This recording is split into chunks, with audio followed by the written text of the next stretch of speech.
इंदिरा शाह ने लिखा है कि प्रणाम अनंत श्री।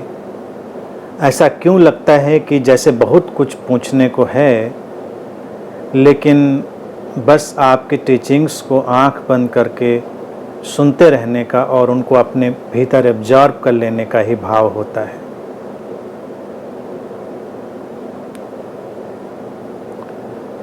पूछने का भाव कई बार पूछने से ज़्यादा महत्वपूर्ण होता है। क्वेश्चन और क्वेस्ट, यहीं पर इन चीज़ों को समझने की ज़रूरत होती। प्रश्न और प्यास। प्रश्न कई बार बौद्धिक भी हो सकते हैं। प्रश्न लोगों के भीतर बस ऐसे ही हो सकते हैं जैसे एक इंटेलेक्चुअल इचिंग, बौद्धिक खुजलाहट। लेकिन प्यास जो है वो ऑथेंटिक होती है। प्यास जो होती है वो प्रामाणिक होती है। प्यास में कोई मिलावट नहीं होती।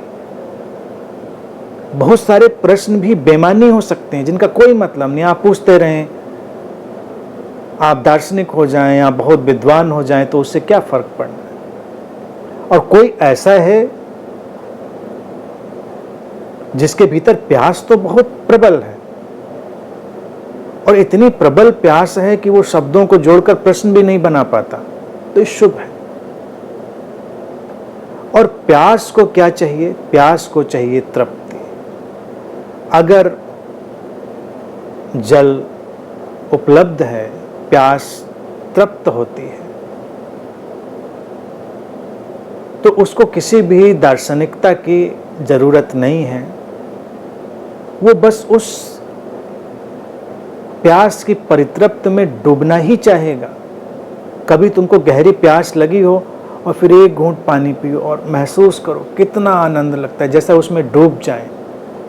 तो अगर टीचिंग्स को सुनने में ऐसा ही लगता है कि एब्जॉर्ब हो जाएं, तो ये प्यास का रिफ्लेक्ट होना है, प्यास का प्रतिबिंबित होना है, प्रकट होना है। और रहा सवाल प्रश्नों के उत्तर का, तो उत्तर तो किसी न किसी माध्यम से मिल ही जाता है। अनंत में देखिए, लंबे समय से बोल रहे हैं हम, पिछले 22 साल 23 साल कम से कम बोलते हुए अनंत में सिलसिला चलता रहा है। और जितने भी मित्र आते रहे हैं उनमें से कुछ प्रश्न पूछते हैं, कुछ बैठकर सुनते हैं। सारे लोग प्रश्न नहीं पूछ पाते। मैं प्रमोट करता हूं कि पूछिए पूछिए और पूछिए, क्योंकि पूछेंगे तब बातचीत का सिलसिला चलेगा। बैठे हैं तो बात करने के लिए। और हमेशा एक चमत्कार घटता है। हर कोई आने वाला वो कहता है कि मुझे भी मेरे प्रश्न का उत्तर मिला, मैं भी यही सोच के आया था, मुझे मेरे प्रश्न का उत्तर मिला। सबको अपने प्रश्न का उत्तर मिल जाता है।